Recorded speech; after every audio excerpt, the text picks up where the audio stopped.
خدا ہم آسیوں پر یہ بڑا احسان گئے، یا خدا ہم آسیوں پر یہ بڑا احسان گئے، زندگی میں پھر عطا ہم کو کیا رمضان گئے۔ السلام علیکم ورحمۃ اللہ وبرکاتہ۔ الحمدللہ والصلاة والسلام علی رسول اللہ وعلی آلہ وعلی عبادہ الذین اصطفى، اما بعد۔ اعوذ باللہ من الشیطان الرجیم، بسم اللہ الرحمن الرحیم۔ یا ایہا الذین آمنوا کتب علیکم الصیام کما کتب علی الذین من قبلکم لعلکم تتقون، صدق اللہ العظیم۔ اللہم صلی علی سیدنا و مولانا محمد معدن الجود والکرم وآلہ الکرام وابنہ الکریم وبارک وسلم علیہ الصلاۃ والسلام۔ رسول گرامی وقار صلی اللہ علیہ وسلم کے پیارے دیوانوں، رمضان بہت بہت مبارک ہو۔ میں امید کرتا ہوں کہ آپ کی زندگیوں میں یہ رمضان ڈھیروں خوشیاں لے کر آیا ہے، اور میں امید کرتا ہوں کہ انشاءاللہ اس رمضان ہم حتی المقدور کوشش کر کے اللہ کو راضی کریں گے، اللہ کا قرب حاصل کریں گے، رسول پاک کے نقش قدم پر چلیں گے۔ آ جائیں بغیر کسی تاخیر کے، آج کا جو ٹاپک میں نے چنا ہے اس پر گفتگو کرتے ہیں۔ ٹاپک ہے روزے کی فضیلت اور اس کی حکمت، یعنی روزے کی حکمت۔ یاد رکھیں کہ پچھلے ویڈیو میں نے بیان کیا تھا رمضان کی فضیلت، پورے مہینے کی ایک اوورآل کیا فضیلت ہے۔ آج اسپیشلی میں بات کروں گا بذات خود جو روزہ رکھنے کا جو کام ہے، روزہ، اس کی فضیلت کیا ہے، اور روزے کے اندر حکمتیں کیا پنہا ہیں، کیا حکمتیں پوشیدہ ہیں۔ انشاءاللہ اس پر ہم بات چیت کریں گے۔ آ جائیں سب سے پہلے فضیلتوں کی بات چیت کر لیتے ہیں، تاکہ اس سے ہمیں یہ اندازہ ہو جائے گا کہ اس کی فضیلت کیا ہے۔ پھر ہمیں یہ جاننے کے لیے اور ہمارے دل کے اندر یہ ایک جستجو ہوگی کہ ہم یہ جانیں کہ اللہ رب العزت نے اس میں کیا برکتیں رکھی ہے اور حکمت اس کی کیا ہے۔ آ جائیں سب سے پہلی چیز، اس کا جو اجر ہے اس سے روزے کی فضیلت کا پتہ چلتا ہے۔ صحیحین کی روایت رسول پاک صلی اللہ علیہ وسلم ارشاد فرماتے ہیں، حضور پاک ارشاد فرماتے ہیں کہ ابن آدم کا کوئی بھی عمل جو ہے، جتنے بھی عمل وہ کرتا ہے، یہ رسول پاک کی حدیث قدسی ہے، یعنی کہ حضور راوی ہیں، اللہ ارشاد فرما رہا ہے۔ اللہ کیا ارشاد فرماتا ہے کہ ابن آدم کے جتنے بھی اعمال ہیں میں اس کے اجر بڑھاتے رہتا ہوں۔ کوئی نیکی ہے اس پر 10 گنا اجر دیتا ہوں، کبھی اس پر 70 گنا اجر دیتا ہوں، کبھی 700 گنا اجر دیتا ہوں، سوائے الا الصوم، سوائے روزے کے، فَإِنَّهُ لِي، کیونکہ روزہ فقط میرے لیے ہوتا ہے، وَأَنَا أَجْزِي بِهِ، اور میں ہی اس کی جزا دیتا ہوں۔ اور کیوں؟ کیونکہ بندہ میری وجہ سے، فقط خالصاً صرف میری وجہ سے، مجھے خوش کرنے کے لیے اپنی شہوت اور کھانے پینے کو چھوڑ دیتا ہے۔ سبحان اللہ۔ اس سے اندازہ ہوتا ہے کہ اللہ رب العزت نے روزے کے حوالے سے کتنی برکتیں۔ تو سب سے پہلی جو فضیلت روزے کی، اس کا ثواب ہے، اس کا اجر ہے کہ روئے زمین پر کوئی نیکی ایسی نہیں ہے کہ جس کا اجر اللہ نے مرتب نہیں کیا۔ آپ کوئی بھی نیکی کرو گے تو اللہ نے فرمایا اس پر 100 شہیدوں کا ثواب ہے، رسول پاک نے فرما دیا اس پر 100 شہیدوں کا ثواب ہے، یا کوئی نیکی کرتے ہو تو آپ کا فرض ادا ہو رہا ہے، آپ پر ایک جو گناہ نہیں چڑھ رہا۔ اس طریقے کی نیکیاں اور ان کا اجر مرتب ہے۔ روزے کے حوالے سے رب تعالیٰ نے ایک بار نہیں، کئی روایتوں میں ایسا ہے کہ روزہ فقط میرے لیے ہے اور میں ہی اس کی اجر دیتا ہوں۔ الحمدللہ۔ روزے کی فضیلت کے باب میں جو دوسری حدیث ہے وہ مجھے بہت زیادہ پسند ہے، اور وہ کیا ہے؟ اللہ رب العزت کے پیارے حبیب آقا دو جہاں صلی اللہ علیہ وسلم ارشاد فرماتے ہیں، والذی نفسی بیدہ لخلوف فم الصائم اطیب عند اللہ تعالی من ریح المسک۔ کتنی پیاری بات ہے کہ اللہ رب العزت کے پیارے حبیب آقا دو جہاں ارشاد فرماتے ہیں کہ روزے دار جو روزہ رکھتا ہے تو اس کے منہ میں ایک اسمیل پیدا ہوتی ہے۔ کئی مرتبہ ہم اسے شاید پسند نہ کریں، لیکن وہ رب تعالیٰ کی حضور اتنی پسندیدہ ہے۔ اللہ اکبر کی رسول پاک ارشاد فرماتے ہیں، اللہ کی قسم جس کے قبضے قدرت میں میری جان ہے، کہ بے شک روزے دار کے منہ کی اسمیل، منہ کی جو بو ہے وہ اللہ کو مشک و عنبر کی خوشبو سے زیادہ پسند ہے۔ ہم دنیا کے جو عطریات، جو کیمیکلز، جو آئلز لگاتے ہیں، اس سے زیادہ رب تعالیٰ کو یہ روزے دار کی جو منہ کی بو ہے یہ پسند آتی ہے۔ میرے عزیز ساتھیوں، کتنی بڑی بات ہے، کتنی سعادت کی بات ہے۔ اس سے روزے کی فضیلت پر 4 چاند لگ جاتے ہیں۔ اور اس پر اتنا ہی نہیں، تفسیر روح البیان میں ایک آیت، 9ویں پارے کی ایک آیت کے ضمن میں ذکر ہے کہ سیدنا موسیٰ علیہ السلام کو اللہ تعالیٰ نے کہا 30 دن روزے رکھیں، پھر ہم تمہیں کتاب دیں گے توریت۔ انہوں نے 30 دن کے روزے رکھے۔ جب روزے رکھے تو آپ کو معلوم ہے 30ویں دن کو خیال آیا کہ میں اللہ سے ملنے جا رہا ہوں، اور مسلسل روزہ رکھنے کی وجہ سے میرے منہ میں ایک عجب اسمیل پیدا ہو رہی ہے۔ تو آپ نے کیا کہ مسواک کر لی۔ جب مسواک کر لیا تو اس سے ہوا یہ کہ وہ منہ کی اسمیل چلی گئی۔ اللہ رب العزت نے فرمایا کہ موسیٰ، مجھے تمہاری وہی اسمیل پسند تھی، اور تم نے برش کر کے، تم نے مسواک کر کے اس خوشبو کو ختم کر دیا ہے، لہٰذا اب 10 دن اور روزے رکھو، اور تب اس کے بعد میں تمہیں کتاب دوں گا۔ تو انہوں نے 10 دن کے اور روزے رکھے، اس کے بعد انہیں کتاب ملی۔ قرآن میں اس بات کی طرف ایک اشارہ ہے، وَوَاعَدْنَا مُوسَىٰ 30 لَيْلَةً وَأَتْمَمْنَاهَا بِعَشْرٍ فَتَمَّ مِيقَاتُ رَبِّهِ 40 لَيْلَةً۔ تفسیر روح البیان کے حوالے سے یہ ہے کہ اس میں اللہ نے یہ فرمایا، اے موسیٰ، ہم نے تم سے 30 دنوں کا وعدہ کیا تھا، تم نے مکمل کر لیا، مگر اس کے بعد میں نے تم کو 10 دن اور ایڈ اپ کرنے کے لیے کہے تاکہ 40 کا عدد مکمل ہو۔ تو وہ جو 40 کا عدد کیوں مکمل ہوا، اس کے ضمن میں یہ بات پیش کی گئی۔ کیا پتہ چلتا ہے کہ واقعی یہ بات کوئی کہنے کی حد تک نہیں ہے، اللہ رب العزت کو واقعی یہ ادا پسند ہے۔ اس کی وجہ یہ ہے، اس کی حکمت میں آپ کو ابھی بیان کروں گا، لیکن ابھی یہ کہ اللہ تعالیٰ کو روزہ بہت زیادہ پسند ہے۔ آ جائیں، روزے کی فضیلت میں ایک بڑی اہم چیز ہے، وہ پتہ ہے کیا؟ وہ اتنی پیاری چیز ہے، وہ ہے گناہوں کی مغفرت کا ہو جانا۔ آپ روزے رکھیں گے، گناہ معاف۔ من صام رمضان ایمانا و احتسابا غفر له ما تقدم من ذنبه۔ اللہ تعالیٰ کے پیارے حبیب ارشاد فرماتے ہیں، آپ نے رمضان کے روزے رکھے، اللہ تعالیٰ آپ کے تمام گناہ جو نا بخش دیتا ہے۔ اس حوالے سے ایک دوسری روایت بہت پیاری ہے، رسول پاک ارشاد فرماتے ہیں، الصلوات الخمس والجمعۃ الى الجمعۃ ورمضان الى رمضان مکفرات ما بینہن اذا اجتنب الکبائر واما الکبائر فلا بد لها من توبۃ۔ فرمایا کہ اگر کوئی بندہ 5 وقتہ نمازوں کا عادی ہے، تو ایک نماز سے دوسری نماز کے بیچ میں جو گیپ ہے، اس گیپ میں اگر بندہ جمعے کا پابند ہے تو ایک جمعے سے دوسرے جمعے کے بیچ میں، اور اگر بندہ رمضان کے روزے رکھ رہا ہے تو ایک رمضان کے روزے سے دوسرے رمضان کے روزے تک کے بیچ میں جتنے بھی گناہ وہ کرتا ہے اللہ تعالیٰ وہ معاف کرتا ہے، انلیس کہ وہ کوئی بہت بڑا گناہ کر دے۔ تو جو بہت بڑا گناہ ہے اس کے لیے توبہ ضروری ہے، پر باقی جو گناہ ہوتے رہتے ہیں اللہ کے پیارے حبیب فرماتے ہیں اللہ وہ بخشتے رہتا ہے۔ سبحان اللہ، کتنی پیاری بات ہے، کتنی پیاری بات ہے۔ لہٰذا رمضان کے روزوں کو آپ ایزی نہ لیں، ان روزوں کی بڑی فضیلت ہے، بہت ہی زیادہ فضیلت ہے۔ آج 2 فضیلتیں اور ذکر کرتا ہوں، پھر میں حکمتوں کی طرف جاتا ہوں، میں چاہتا ہوں کہ آپ اس کی حکمت سمجھیں۔ پہلی حدیث، رسول پاک صلی اللہ علیہ وسلم ارشاد فرماتے ہیں، ان فی الجنت بابا یقال له الریان يدخل منه الصائمون یوم القیامہ۔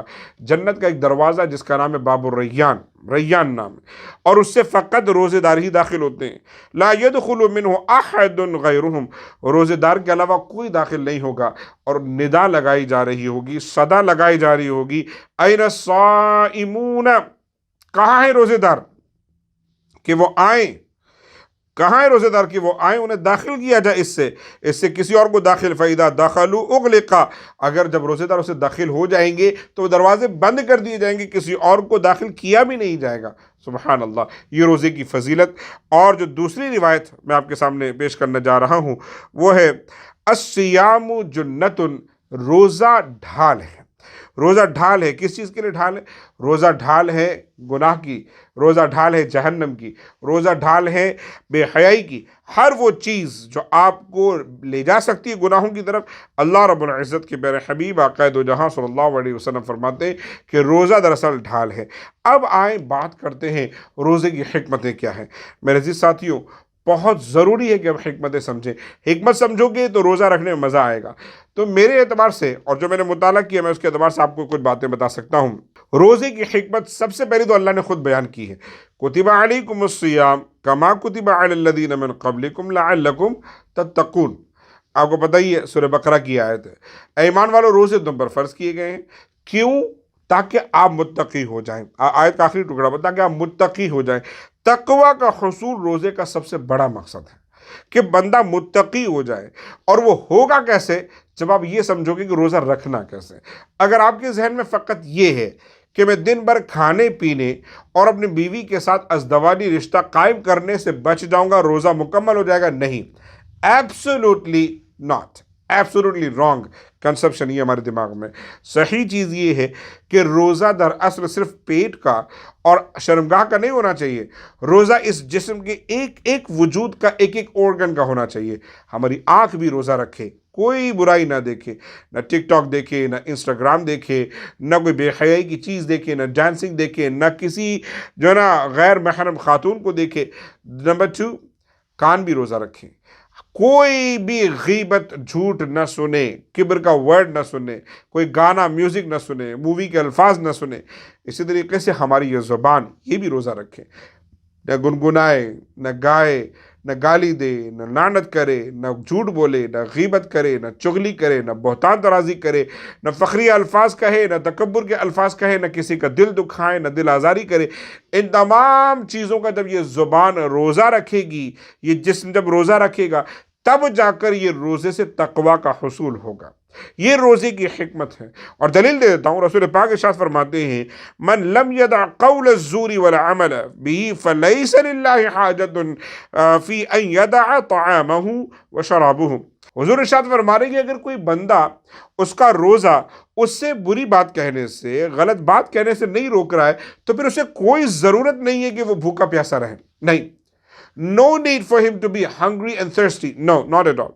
ایک دوسری روایت میں رسول پاک صلی اللہ علیہ وسلم ارشاد فرماتے ہیں، بہت ہی پیاری روایت ہے، فَلَيْسَ لِلَّهِ حَاجَةٌ فِي أَن يَدَعَ طَعَامُهُ وَشَرَابُهُ. اس شخص کے لیے کوئی حاجت نہیں ہے، کوئی ضرورت نہیں ہے کہ بندہ اپنے آپ کو چھوڑ، اپنے کھانے پینے سے دور رہے، کیونکہ وہ اپنے آپ کو بچا نہیں رہا ہے، وہ گناہوں کے کاموں سے نہیں بچا رہا. لہٰذا تقوی کے حصول کے لیے آپ کو یہ بات سمجھنی ہوگی کہ ہم کیا کریں گے. تقوی کے حصول کے لیے کہ ہم اپنے آپ کا روزہ جو نا صرف پیٹ کا اور شرمگاہ کا نہیں رکھیں گے، تمام آرگنز کا رکھیں گے، تمام اعضائے جسم کا رکھیں گے. ایک ایک جسم کا حصہ جب گناہوں سے باز آ رہا ہوگا تو روزہ مکمل ہوگا، خواص کا روزہ بن جائے گا اور اس سے تقوی کا حصول ہوگا. روزے کی ایک دوسری حکمت جو میں سمجھتا ہوں کہ واقعی اٹ از دیر، وہ ہے اخلاص. روزے کے علاوہ کوئی عبادت میں اخلاص جھلکتا نہیں ہے. دیکھیں، کوئی بھی عبادت ہو وہ نظر آتی ہے. آپ نماز پڑھتے ہو، بندہ نماز پڑھتا ہوا نظر آتا ہے. آپ حج کرنے جاتے ہو تو پوری دنیا کو پتہ چلتا ہے کہ آپ حج کر رہے ہو. آپ زکوٰۃ دیتے ہو تو دیتے وقت کم از کم جس کو دے رہے ہو اس کو پتہ چل جاتا ہے. اسی طریقے سے ایک دنیا کا نظام ہے، ایک سسٹم ہے کہ آپ کوئی بھی نیکی کرو گے، پیپل ول سی دیٹ، لوگوں کو وہ نظر آئے گی. تو اخلاص کم ہونے کے چانس ہیں. لیکن میں آپ کو بتا دوں کہ روزہ اکلوتی ایک ایسی عبادت ہے کہ وہ دراصل بٹوین یو اینڈ اللہ سبحانہ و تعالی، کہ آپ کے اور اللہ کے بیچ میں کوئی اور ہے ہی نہیں اس کو پروف کرنے کے لیے. آپ اپنے گھر میں ہوتے ہو، کوئی بندہ آپ کے ساتھ نہیں، آپ کچھ بھی کھا سکتے ہو، پی سکتے ہو. دنیا پوچھے تو آپ بول بھی سکتے ہو میں روزے دار ہوں، پر اسے کہہ سکتے ہو، آپ کو اللہ جانتا ہے. اسی طریقے سے انسان کے پاس ساری نعمتیں ہوتی ہیں، بیوی موجود ہوتی ہے، کھانا موجود ہوتا ہے، وہ چاہے تو بند کمرے میں کچھ بھی کرے، کچھ بھی کھائے، کچھ بھی پیے، لیکن وہ نہیں کرتا کیونکہ that is between him and Allah سبحانہ و تعالی. یہ روزے کی سب سے بڑی حکمت ہے کہ بندہ جب روزہ رکھتا ہے تو مخلص ہو جاتا ہے، وہ مخلص ہو جاتا ہے. اسے صرف ایک چیز یاد آتی ہے کہ میرا اللہ دیکھ رہا ہے. اگر 5 بجے مثال کے طور پر 7 بجے شام کو روزہ کھل رہا ہے تو 5:55 پر بھی کوئی بندہ آفر کرے کہ میں آپ کو دنیا کی مہنگی سے مہنگی ترین چیز دے دوں گا، آپ روزہ توڑ دیں، ماشاءاللہ لوگ نہیں توڑتے اور کوئی نہیں توڑتا. یہی بات ہے نا خوبصورتی اس اسلام کی، یہی بات ہے روزے کی خوبصورتی. لہٰذا روزے کی دوسری سب سے بڑی حکمت ہے اخلاص کا ہونا. اور یہاں پر ہمیں اخلاص سے یہ سمجھ میں آتا ہے کہ دیکھو، تمام حلال نعمتیں اللہ کو راضی کرنے کے لیے ہم چھوڑتے ہیں، تو یاد رکھیں رمضان کے بعد تمام حرام چیزیں اللہ کو راضی کرنے کے لیے بھی چھوڑ دیں. اللہ ہمیں توفیق عطا فرمائے. تیسری چیز جو روزے کی حکمت ہے وہ ہے صبر کو سمجھنا. عام طور پر صبر کا جتنا بھی لیکچر اور بیان دیا جائے، انسان صبر نہیں کرتا جب تک اس پر وہ مصیبت خود نہ آئے. میں کسی بندے کو مصیبت میں دیکھوں، میں کہوں گا یار صبر کریں، یار ہمت رکھیں انشاءاللہ. لیکن وہ مصیبت جب مجھ پر آئے گی تب میں کیسا بیہیو کرتا ہوں وہ میٹر کرتا ہے، وہ سب سے اہم اور امپورٹنٹ چیز ہے، رائٹ؟